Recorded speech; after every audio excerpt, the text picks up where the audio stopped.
Through the ups and downs, we stand tall in this journey of growth, day by day. Through the ups and I downs, don't know we her stand personally. tall These are in group calls, growth. and she This basically said that journey of she sort of growth. stands up and starts to, and she is so knowledgeable in her area, and she feels funny sort of standing up in front of all. She's like, in front of all these suits. She said they don't, people don't get the way that she talks. People don't get her, so it's the other way around as well. So Oh, yeah. she's not corporate. She's not from a corporate background, but absolutely knows her stuff. But she just gets up in front and doesn't talk in their kind of language, or feels like she doesn't. I'm wondering if they are just like, wow, she knows so much and we don't, because that's not their area, It's just two different worlds. So It's how two do you completely different bring ones. the two different worlds together? I suppose more listen. I did a lot of listening to people more than I would do, I suppose. You find people like talking about themselves, don't they? So you'd get people on calls, particularly sort of senior people that were having tough times at some of the places that I've worked with, and listen to them more than they probably get listened to by senior people, I think. So that kind of that sort of bringing those together, and also being able to, I think, curate meetings and get things to, like I say, the manipulation side of it, or the influencing side of it. And I suppose just bringing the softer side back to corporate, really, after I'd sort of learnt stuff, because before it was very sort of, I was probably very much like, "Rip, rip, get the job done," whereas I think I took a lot more notice of the human aspect of it. Do you have more compassion then for people who are less able now? Now, Yeah, I think now definitely, because before I'd just be like, they're useless.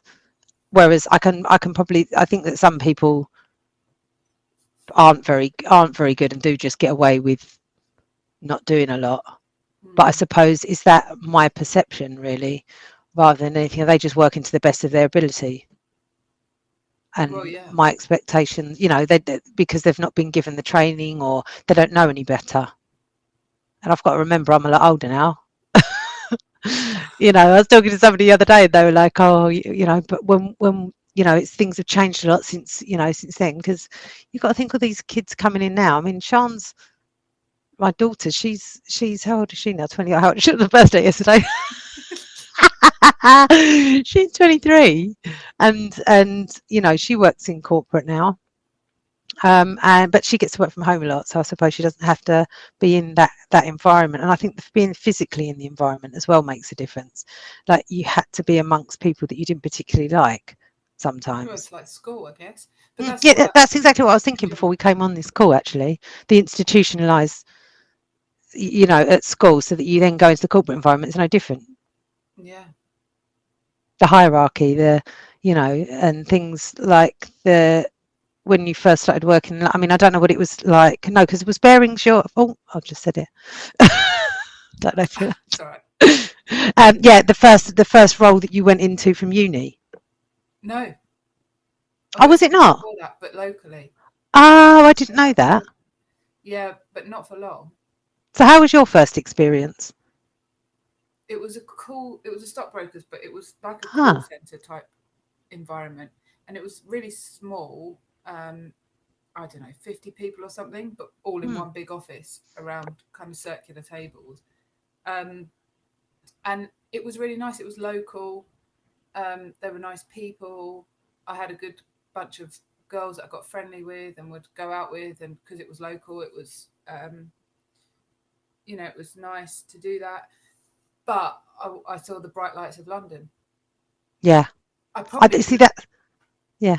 I think I could have worked my way up there and Yeah. had quite a nice little career, local career. Having said that, I then moved to the other side of the M25, so that wouldn't have worked. But I probably jumped ship too quickly, actually. Ah. But then, if you'd have stayed there, would you have then still gone into the hypnotherapy side? Where did you get the? I'm asking two questions here, but where did you get the idea to go in to start training for the hypnotherapy? Because I don't think I did ask you that before. No, I think you did, but it wasn't recorded, so let's not worry. I I was interested.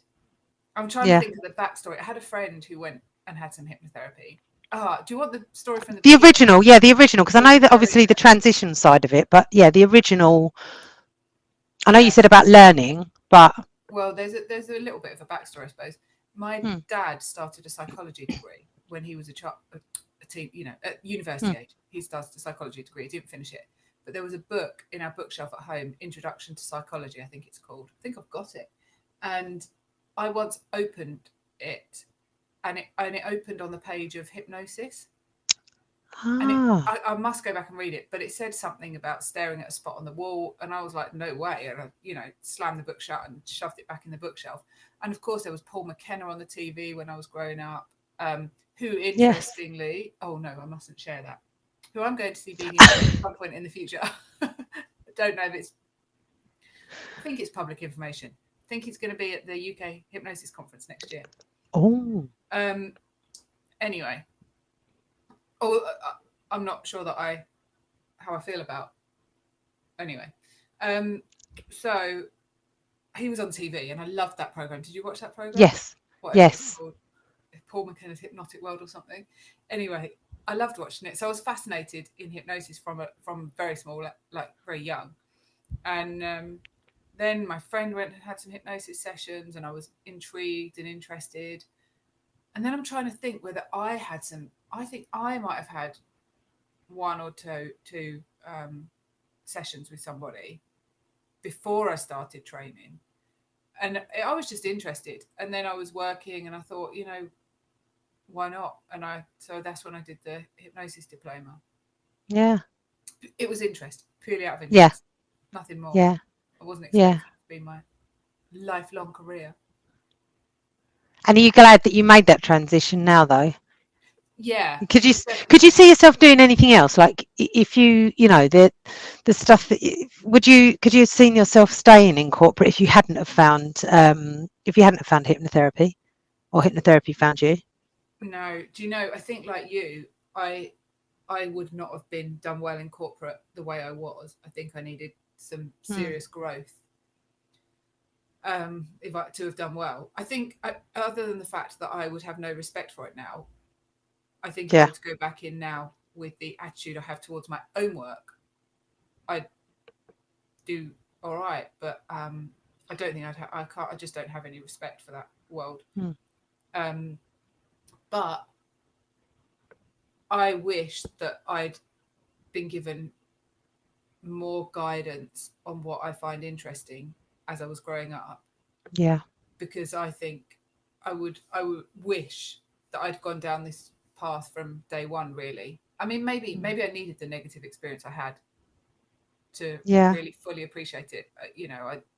I don't know, but I'd love to have perhaps gone down a more neuroscience route. I don't know. I like I like hypnosis and hypnotherapy, and I've probably always trained in that. But I think I would like to have something a bit more. See, nothing at school. I don't think we didn't learn anything alternative or natural, should I say? But I think I was really interested in the business side of things. So I was always, but that was like literally one class every couple of weeks or something like that, and I was fascinated by all of that. I absolutely loved it. Everything else I didn't care about, and I just think that's probably why I sort of coasted through, because I was okay at everything else. And but I was really interested in the business side of things. But I remember reading lots of Nostradamus, going to the library and reading lots of Nostradamus books. I loved all of that. Loved it. But no, that's all smoke and mirrors. It's nonsense. And I'm like, is it? Why has somebody written a book on it then? That's a real book. Yeah, okay. So a little bit of the mysterious. Yeah, the mysterious stuff. And that's why, like the Graham Hancock, when I go, that's that kind of, the ancient apocalypse and the lost civilizations, and there's not no reason, but his stuff fascinates me. I went to listen to him speak. Was it last year or the year before? Can't think whether it was last year. I think it was last year, and he was talking in university in London, and I went to watch him, and it was amazing. Like, I think he was there for about 4 hours, and I was just like sitting there, absolutely mesmerized. I think that's something that I've come to realize as well, that you can enjoy something without having to make it your career. Oh yeah, I wouldn't be travelling around Egypt and going into the Amazon rainforest trying to find ancient civilizations. But I absolutely love watching it. That's like Hurley Sheldrake, Entangled Life. Yeah, they're all pals, aren't they? Yeah, and watching his film, I went to the Mm. IMAX and watched the Entangled Life film, and I thought, oh, why didn't someone tell me that this would be Mm. interesting? But And you it was don't. all around when we were younger as well, but you didn't. Yeah. And I think as well, we didn't, because we didn't have the internet. You didn't have the connection to things like that you could go and explore the things that you like. Because I vividly remember, I'm from a background where all of the family was sort of lawyers, doctors, uh, police officers, teachers. Everyone was in that kind of profession. It was like that's the pathway. You must go to university. You must. And I was like, I don't want to. I don't want to do any of that. I knew that I didn't want to. I just wanted to go and earn some money. I wanted to go to London. That's all I wanted to do. Yeah. So I just think, but I remember being in the library again. I spent a lot of time in the library for some reason. I suppose the library was our internet, wasn't it? You'd go and Yeah. look at, Of course it was, yeah. you'd go around like, what subject do I want to look at today? So I'd just be like, oh, and there was a book. I remember this book, and it had a career path, and it was literally just like, well, as a lawyer, you can earn between however much. And I was like, right, I'm going to be a lawyer then. That's the like, That's just exactly like. And what then I I was did like, with stockbroker, and then of course never ever achieved it. But that's exactly yeah, a trader. exactly what I did. Yeah. I remember standing there vividly in my university bedroom, having that book. That there was like It was a book on career or something, career wasn't it? I'll have book. to, yeah. I And it loved just that. had you just went through this book and you were like, right, I think do I want to do that? And the only one, the one that was the most amount of money was a lawyer. So I was like, right, I'm gonna do that then. But I didn't. Why did I even have that at home? I had that book at home. I don't know. It was definitely in the library. I remember reading, or maybe at school. But then with school, we had as well.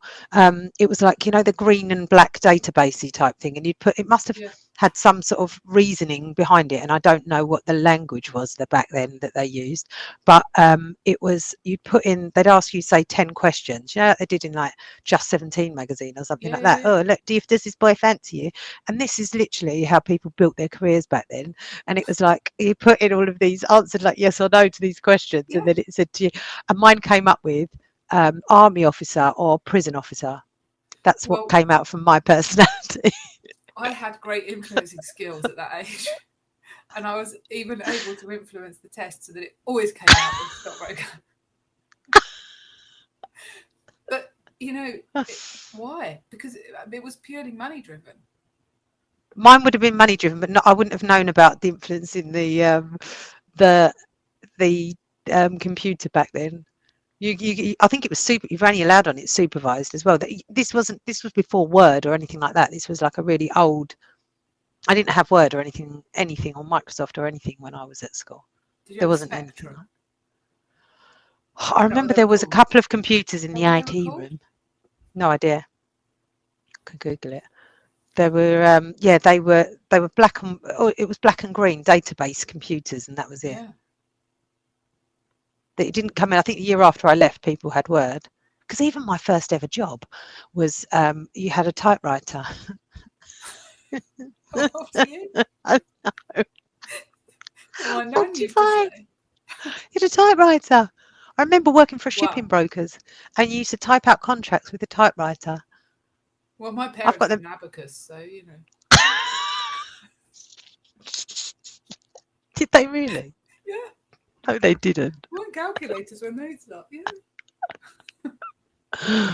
Oh, that's brilliant. Now it's all on your phone. It's all on your phone. You just do your job on your phone, right? You can do anything on your phone. Can you imagine that? Having all of that information when you were younger now? Like, where would you have gone? Do you think you'd have still ended up here? Well, alive or?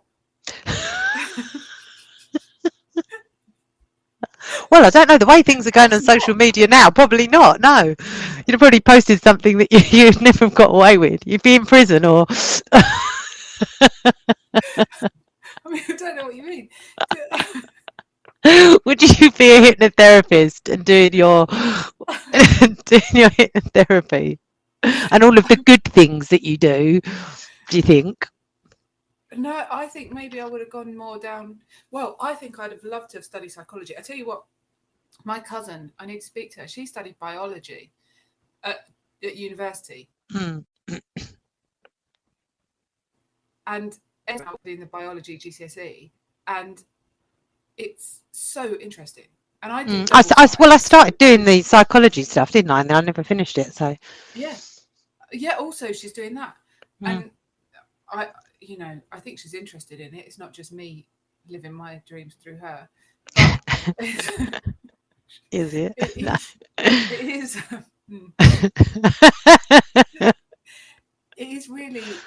It's really interesting, and I think that I could have done.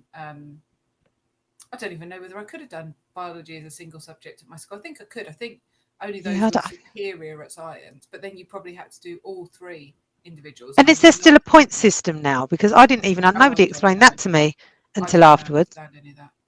No. I'm old enough to have had A's, B's, C's, and D's. Is that what you mean? No, like, so I didn't understand when I was at school, because nobody explained this to me, that if you didn't get very good GCSEs, then this all counts to points towards your, to what you can study. There was a point system. Oh, I don't know. Yeah. So if you didn't do very well in college, you didn't get enough points to get in to do the degree that perhaps you wanted to, whereas now you can just pay to do whatever you want, really. But yeah, it's you had to get a certain amount of points years ago. Nobody explained that. There's a lot of unexplained things. UCAS points. Yeah, that's it. Yeah. Yeah, I don't know, but I think I would have liked to have gone down that. I would have loved neuroscience. I reckon. I don't know if I've got the capacity to understand it or learn it all properly. What's stopping you from doing it now? Time. Yeah. I'd love to, actually. Can you not read some books on the side, though? Well, I do. That's the thing. I read all the books on the side. You don't need the qualification, do you? That's what I mean. Yeah. So you do to work. If I did something like that, I could work with some real interesting clients. I do work with really interesting clients. Yeah. But it could be even more. I could do what I'm doing now and do other stuff. Yeah.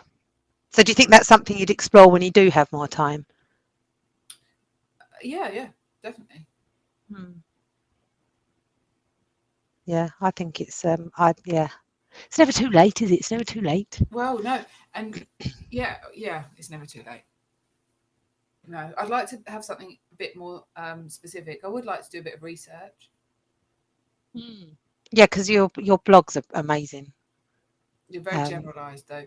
I'd like to do something. I'd like to find something specific that I could like a niche investigate. No, it's not that I want a niche, but I'd like to find an answer to a question. I've got to find the question before I find the answer. Oh, do you ever watch Brené Brown? Yes. And have you read Daring Greatly? No, I haven't actually. I think it's Daring Greatly. It's the only one of her books I've read, but I've also seen her TED Talk. But it's pretty much all based on her research, and I don't know how much people appreciate that she just there's no just about it, but she went and did a PhD, and it's all shame-based. I can't remember what the question is, but her books are written on the basis of her research. But her question that she was exploring in her thesis was so interesting. And I know some people do a PhD to get a PhD, and they'll go out there and they'll find someone who's kind of offering a subject, and of course I'm sure it will interest them to some extent, but probably not necessarily be the thing that they're totally passionate about, but they want the PhD rather than wanting to ask the question. I'd quite like to just find something I'm really interested in and study something that no one else has studied before. Yeah. Quantum physics. Not that. No. Dr. David Hamilton, he talks about that, doesn't he? Yeah. I think that wasn't something that was like that would have captured my attention at school. I think that would have done, but not the. Like I remember, I was talking to somebody about this. I don't know if I was speaking to you about, and it was the way of learning as well. Like I learn by doing rather than repetition, or like if somebody's like teaching you and it's just like like looking at just reading stuff. There's got to be lots of different interactions for me to learn things. I'm not somebody that you can just talk at and I'll learn something. And I think that's probably why there's certain subjects I didn't really understand as well as I probably could have done. Yeah, I don't know how I learn. I think I learn. Because you're very good at learning. I remember watching you when you were doing your IMC, and it was your IMC, wasn't it? Yeah, and you'd highlight, you'd go for it, and I was like, oh, that's how you study. Because nobody ever taught me how to revise or how to study, and I was like, oh, okay. You highlight things and then you read them back. Like I remember asking you how you were doing it, and you told me. Yeah, maybe it's changed. I learn a lot now through research. Like writing my blogs is brilliant for me because I think getting the information. So whether I'm going to like on Google Scholar and going to what do you call it? Someone's published paper and looking at the actual science and research behind it, or whether it's just someone else's writing, but taking the information and then understanding it enough to be able to put it in my own words. Yeah. And then I can take that into client sessions as well. But that's, I guess, the same as what you do when you read a study textbook. Yeah. But you're redoing it yourself in your own words, so therefore you're learning it, aren't you?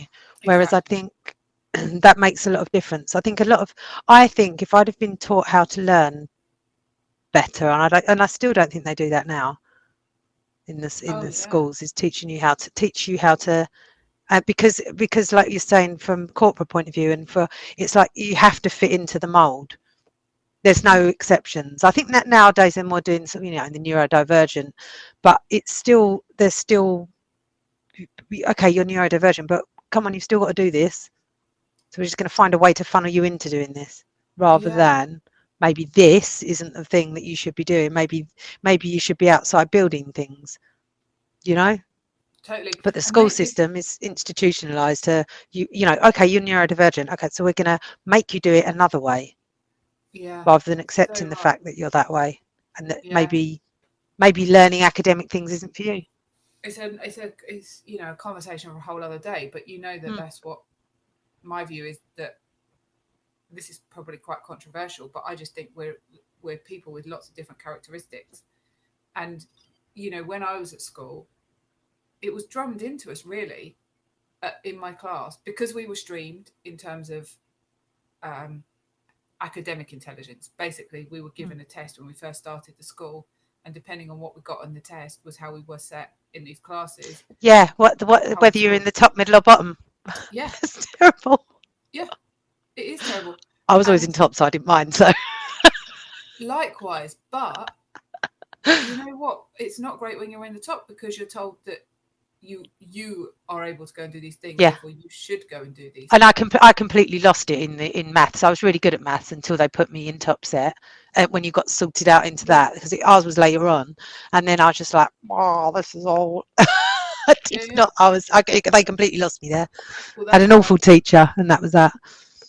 Yeah. So, but I don't think that was right. That because of all of that, you lot are all going to go and work in London in banks and whatever. That's what was instilled in us, but I don't think it's right. I think you're right. So maybe these labels that everyone's getting, which I've got a couple in our house, so it's not that I disagree with them, but I did disagree with them for a long time. Maybe they're a good thing, because maybe they're going to help people see, well, maybe your characteristics are better suited in this environment, where you can be more practical and you can use your hands and you can be moving about all day. Actually, that kind of institutionalized corporate world is not very good for us in any way, in terms of you've sat still the whole day, you sat in front of a screen the whole day. Sometimes I remember days when I didn't even see the daylight, because I'd get into the office before the sun came up and I'd leave after it went down. Yeah, you're on the train and walk into the station in the dark, and then you're coming home in the dark. Yeah. And then nowadays as well, particularly the last place I worked at in corporate, everything is on site. The offices are amazing if whatever you'd consider amazing to be, like they're very glitzy and, you know, and they have everything on site. They've got doctors on site, they've got gym on site, they've got cafeteria that serves amazing food, slightly substituted, better than you'd probably find out on the street, all in the building. And then they've got breakout areas where you'd go and you relax as such, and there's everything to keep you in the building. And I remember when we were at Canary Wharf, you didn't even need to get. You didn't need to go outside, did you? It's like being a mole. Brilliant, but I love it. Yeah. Oh God, in the winter it was amazing because you didn't have to go into the freezing cold. Yeah. Isn't Singapore like that? I don't know, because it's really hot. I don't remember there being. Point. I've heard that you don't like, you can almost get from your apartment block to your office without going outside. Oh, I don't know. I suppose I was there as a tourist more than anything. Canada, I think, because I know my brother when he was in Canada, because it's so cold there. You go down in the winter, obviously, into your car where it's warm, and then you drive into the underground car park because of how cold it gets outside. Yeah, and I've heard in Canada that you can switch your car on from inside the house so that it warms up. Yes, you can do also. The Teslas have got it on them. Yeah. Teslas, you've got it all on an app now. It's amazing. So it's quite nice. It's quite easy. It's comfortable, but it's not very healthy. It doesn't leave. This is no. I could get very technical here. Why not? Why don't you? Well, because we haven't got long. But I was talking recently about the pain of presence versus the pain of absence. And what do you mean by that? So the pain of presence is the pain we feel when we're doing something that's going to give us a purposeful and meaningful life. The pain of absence is the pain we feel when we try and avoid pain. Yeah. So the pain of presence is what we feel when we have to step out, or we choose to step outside the office because we want to get daylight because it's really good for us. And in the long run, it's going to make us feel better, and it's also going to give us purpose. Maybe a better example is you getting up at 5 a.m, or whenever it is, and walking Frank, because Frank's my dog. Frank, just in case anyone's